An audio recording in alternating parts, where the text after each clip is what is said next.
Hey everyone, आप में से कितने लोग रोनाल्डो के फ़ैन होंगे, उन्हें जानते होंगे, बट क्या आप उनके स्ट्रगल्स जानते हो? कहते हैं किसी भी ओवरनाइट सक्सेस के पीछे सालों की मेहनत होती है। क्रिस्टियानो रोनाल्डो, जो कि आज हर फुटबॉल लवर की जान है, एक दिन रोनाल्डो के कोच ने रात को ऑफिस की खिड़की से कुछ पेड़ों को हिलते देखा, बट इनिशियली उन्हें लगा कि शायद कोई मीडिया वाले जासूसी कर रहे होंगे। पर पूछताछ के बाद पता चला कि वो कोई मीडिया वाले नहीं बल्कि रोनाल्डो थे, जो कि पेड़ों के बीच अकेले प्रैक्टिस कर रहे थे ताकि अपनी स्किल्स को और इम्प्रूव कर सके। जब उनकी ट्रेनिंग के बाद बाकी टीम मेंबर्स शावर लेने चले जाते थे, तब भी रोनाल्डो अकेले प्रैक्टिस करते थे और रोज़ सुबह 5 बजे उठ जाते थे। और यहाँ हमसे जल्दी नहीं उठा जाता, क्योंकि हम जो कर रहे हैं उसमें हमारा पैशन ही नहीं है। हम तो सिर्फ एक भीड़ के साथ चल रहे हैं, जो सब कर रहे हैं हम भी वही कर रहे हैं। अकॉर्डिंग टू रिसर्च 96% लोग अपने पैशन को फॉलो नहीं करते, और यही 96% लोग उन 4% लोगों के लिए काम करते हैं जो बार बार हारने के बाद भी अपना पैशन गिव अप नहीं करते।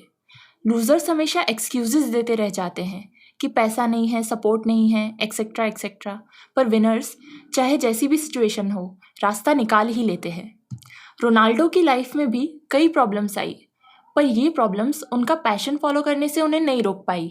12 साल की छोटी उम्र में भी उन्हें फुटबॉल के लिए अपनी फैमिली से अलग रहना पड़ा, एंड 15 साल की उम्र में उन्हें हार्ट प्रॉब्लम्स होने लगी, जिसके कारण उन्हें डॉक्टर्स ने क्लियरली खेलने से मना कर दिया।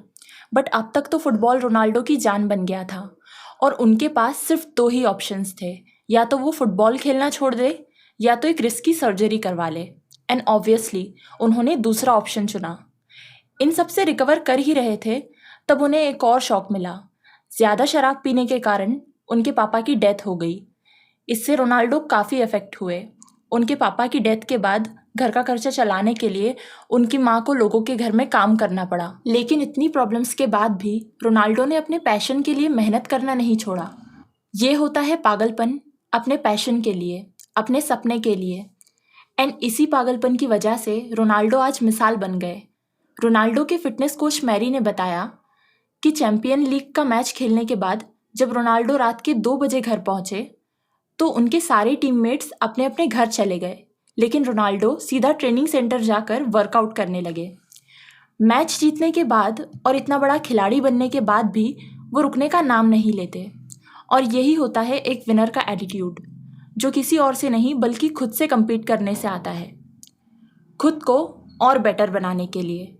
रोनाल्डो से भी कई ज़्यादा टैलेंटेड प्लेयर्स हैं, बट इस बंदे के जैसा हार्डवर्क शायद ही कोई कर पाता हो, और इसी हार्डवर्क ने इन्हें ये कामयाबी भी दी है। सो टॉप पर पहुंचना जितना मुश्किल है, उससे कई ज़्यादा मुश्किल है टॉप पर बने रहना। और रोनाल्डो टॉप पर रहने के लिए वो सब कुछ करते हैं जो उन्हें टॉप पर बनाए रखे। ट्रेनिंग सेशन को अटेंड करने के लिए भी रोनाल्डो सबसे पहले फील्ड पर आते हैं और दिन भर की जीत तोड़ मेहनत करने के बाद भी सबसे लास्ट में घर जाते हैं। एक बार रोनाल्डो के एक फ्रेंड उनके साथ डिनर करने उनके घर गए, और जैसे ही डिनर ख़त्म हुआ रोनाल्डो फुटबॉल लेकर फिर प्रैक्टिस करने चले गए। रोनाल्डो के फ्रेंड उन्हें देखकर बिल्कुल शॉक हो गए, और तब उनकी वाइफ ने बताया कि रोनाल्डो कभी भी अपनी प्रैक्टिस से सेटिस्फाई नहीं होते, वो हमेशा कुछ ज़्यादा करना चाहते हैं, एंड वो करते भी हैं। क्या आप अपने पैशन के लिए ऐसा डेडिकेशन दे सकते हो?